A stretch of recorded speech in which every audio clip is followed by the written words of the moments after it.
So வந்து பார்த்தீங்கன்னா i10 இது கம்ப்ளைண்ட் வந்து ஸ்டேரிங் ஜர்க்குன்னு சொல்லிட்டு வந்துச்சு. நம்ம இப்போது ஸ்கேன் போட்டு வச்சதில் பார்த்தீங்கன்னா torque sub signal open or short, torque main signal open or short, ECU brake hardware எரர்னு சொல்லிட்டு வந்துச்சு. கம்ப்ளைண்ட் வந்து என்னன்னு பார்த்தீங்கன்னா வண்டியை வந்து செல்ஃப் அடித்து ஸ்டார்ட் பண்ணிட்டீங்கன்னா உங்களுக்கு இந்த மோட்டரே வந்து வேலை செய்யாது. பார்த்தாலே தெரியும் உங்களுக்கு, அப்படியே ஜர்க் ஆகும், வண்டி தடன்னு குதிக்கும். ரொம்ப தெரிஞ்சுங்களா அது ஸ்டேரிங் உதவுறது. ஸோ இதுதான் வந்து கம்ப்ளைண்ட்டு. வந்து பார்த்தீங்கன்னா இப்போ EPS வார்னிங் லைட்டும் வந்து உங்களுக்கு வந்து கண்டினியூஸாக அந்த வண்டியில் வந்து இலுமினேட் ஆக ஆரம்பிச்சிடும்.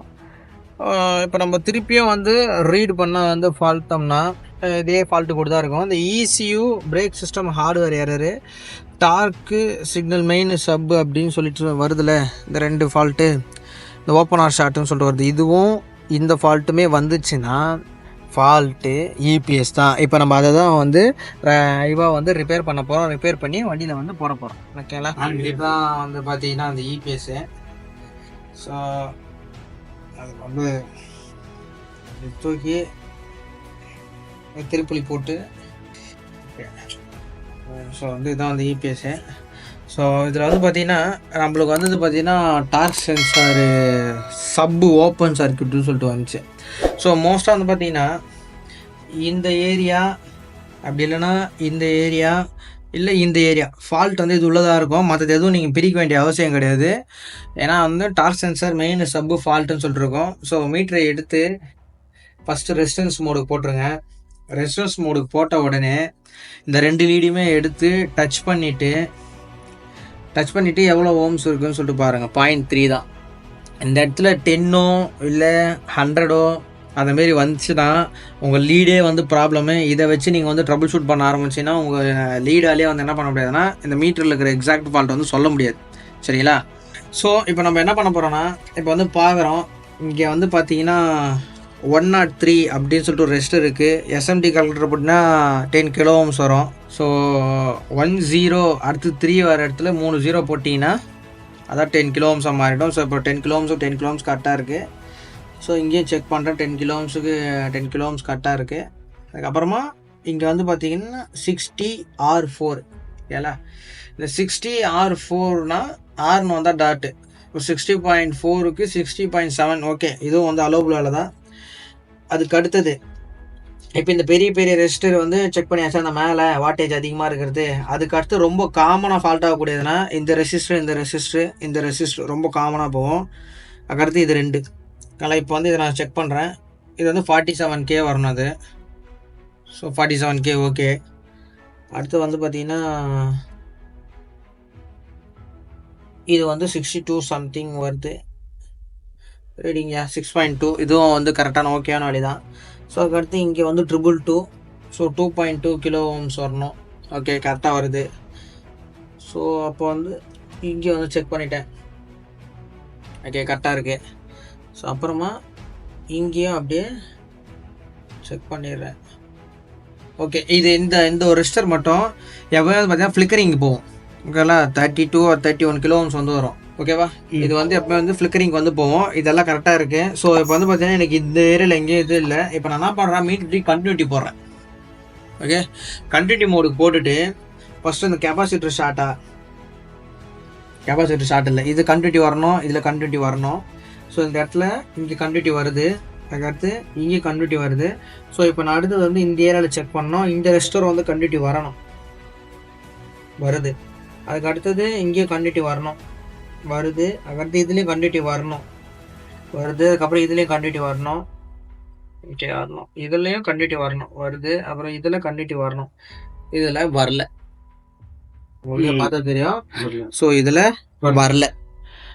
நான் வச்சுருக்க இடத்த அப்படியே டேப் பண்ணி ஜூம் பண்ணுவேங்க, பார்த்தா தெரியும். இந்த கார்னரில் வர்றதுல இந்த ரெஸ்டரில் வந்து பார்த்தீங்கன்னா கண்டினியூட்டியே எனக்கு வரல. இங்கே வருது, ஆனால் இங்கே வரணும் கண்டினியூட்டி. ஓகேங்களா? ஸோ கண்டினியூட்டி வராதனால இதுதான் சஸ்பெக்ட்னு சொல்லிட்டு கன்ஃபார்ம் பண்ணிவிட்டு வேறு எதுவுமே நீங்கள் சேஞ்ச் பண்ண தேவையில்ல. இந்த டார்க் சென்சார் மெயின் சப் அப்படின்னா இந்த ஒரு ரெஸ்டரை மட்டும் மாற்றினாலே போதும். ஸோ இப்போ வந்துட்டு பார்த்தீங்கன்னா ஸோ அது வந்து 100 ஓம் ரெஸ்டரு. ஸோ இப்போ நம்ம வந்து அந்த வாட்டேஜுக்கு ஏதாப்புல ரெஸ்டர் வந்து இருக்கும். ஏன்னா ஏற்கனவே எனக்கு ஐடியா இருக்குது. ஏன்னா அந்த ஒரு ஃபால்ட்டு விட வந்தாலே இந்த ஏரியா தான் ஃபால்ட் வருவேன் மோஸ்ட்டாக. எப்பவுமே வந்து பார்த்தீங்கன்னா EPS வந்து பின்னாடியே வந்து ஃபால்ட் வர மாதிரி தான் இருக்கும். மற்றபடி வேற எங்கேயும் வந்து ஃபால்ட் எல்லாம் பெருசாலாம் இருக்காது. ஒன்றும் இதை ரிமூவ் பண்ணிட்டு இதை மாட்டிட்டு நான் அப்படியே தூக்கிட்டு போய் லைவாக வண்டியில் போட்டு காட்டுறேன். நான் இந்த ஒரே ஒரு ரெஸ்டரை மட்டும் சேஞ்ச் பண்ணிட்டு நான் வண்டியில் போட்டு காட்டுறேன். உங்களுக்கு வந்து அப்பயே தெரியும் வந்து இவ்வளோதான், இந்த ஒரு ரெஸ்டரை மாற்றினோடனே இந்த ஒரு இதுவே ஓகே ஆயிடுச்சு அப்படின்ற மாதிரி தான். பட் இந்த வண்டி ஈஸியாக இருந்துச்சு. ஓகேங்களா, இந்த வண்டிக்கு வந்து நான் ஏற்கனவே நிறைய வண்டி அட்டன் பண்ணதுனால இந்த ஒரு ஃபால்ட் வச்சு நான் என்ன பண்ணோம்னா கண்டுபிடிக்க முடிஞ்சுது. பட்டு வேற வண்டி வேற ஏதோ ஒரு கம்ப்ளைண்ட் அப்படின்னா, இப்போ இதுவே ஹார்ட்வேரே ஆன் ஆகல அப்படின்னா பவர்ல ஃபால்ட்டா, கிரவுண்ட்ல ஃபால்ட்டா, இல்லை உள்ள வர ரெஸ்டர்ஸ் வேற ஏதாவது ஃபால்ட்டா, இல்லை மெயின் ஐசி ஃபால்ட்டா, அதெல்லாம் வந்து செக் பண்ணுவேன் 1 by 1 தான். இப்போ இது வந்து ஃபால்ட்டு கோடு நம்மளால பார்த்துட்டோம். அதை வந்து நம்ம என்ன பண்ணிட்டோம், கன்ஃபார்ம் பண்ணி வந்து எடுத்துட்டோம். ஓகேவா, ஸோ இந்த ஒரு இது வந்து ரிமூவ் பண்ணியாச்சு. வந்து இப்படி பிளேஸ் பண்ணிவிட்டு இந்த மேலே அடி லைட்டாக ஃப்ளக்ஸு, ரொம்ப போட்டு மாறிடாதீங்க ஃப்ளக்ஸை. ஓகேவா, லைட்டாக ஜென்டலாக ஃப்ளக்ஸை வச்சுட்டு ஸோ இந்த ஹாட்டர் கண்ணை எடுத்துகிட்டு கரெக்டாக நீங்கள் வச்சிங்கன்னா ரெஸ்டரு அது மேலே காட்டினாலே போதும். அந்த சால்ரே உருகும் போது அந்த சர்ஃபேஸ் டென்ஷனில் என்ன ஆகிடும், அந்த ரெஸ்டரு அப்படியே பிடிச்சிக்கும். போர்டை விட்டு எங்கேயும் நவராது. ஓகேங்களா, நிறைய பேர் வந்து இந்த ஒரு ரெஸ்டர் மாற்றிருந்தாலும் இந்த போர்டு ஓகே ஆகிடுச்சான்ற நம்பிக்கையே இருக்காது. ஸோ இப்போ நான் இதை 10 வருஷம் சொன்னேன், நீ அப்படியே என்ன பண்ணி பின்னாடியே வா, அப்படியே வண்டியில் போட்டு அப்படியே நம்ம இதை வந்து ஓட வச்சு காட்டும். ஏன்னா நிறைய பேர் இல்லை ரியலைஸே பண்ண முடியாது, ஐயோ இந்த ஒரு ரெஸ்டர் மாற்றிட்டு அவன் போய் இது பண்ண வச்சானே, போர்டு வேலை செய்ய வச்சானே அப்படின்னு சொல்லிட்டு நினைப்பாங்க.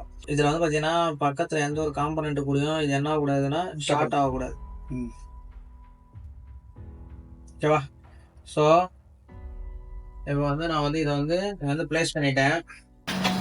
இப்போ ப்ளேஸ் பண்ணதுக்கப்புறமா இங்கே இருக்கிற இடத்துல வந்து நம்ம கை வச்சு வேலை பார்த்த மாதிரி தெரியாத மாதிரி தொடச்சிட்டு, ஓகேவா, ஸோ இப்போ வந்து கண்டினியூட்டி வந்து செக் பண்ணுவோமே. மீட்டர் கண்டினியூட்டி தான் வச்சுருக்கேன், பீப் சவுண்டு கேட்கணும்னு நினைக்கிறேன். ஸோ இதில் வச்சுட்டு இப்போ நான் இங்கே வைக்கும் போது என்ன வேல்யூ போட்டிருக்கேன், 100 ohms. ஓகேங்களா, ஸோ இப்போ நான் 100 ohms வந்து போட்டிருக்கேன்.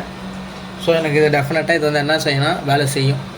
ஓகேவா, இப்போ நான் அதை இங்கே கண்டினியூட்டி தான் வரணும்.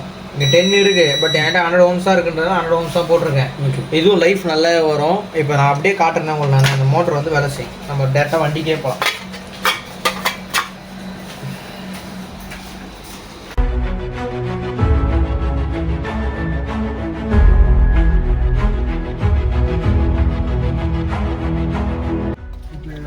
கப்ளர்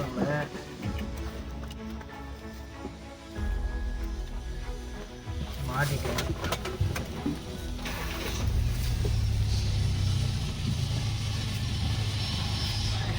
ஓகேவா, பாஸ் சரிங்க, அப்படியே வெண்ணெய் மாரி போதா சரண். Okay, you believe that we only change the single resistor to sort out this problem.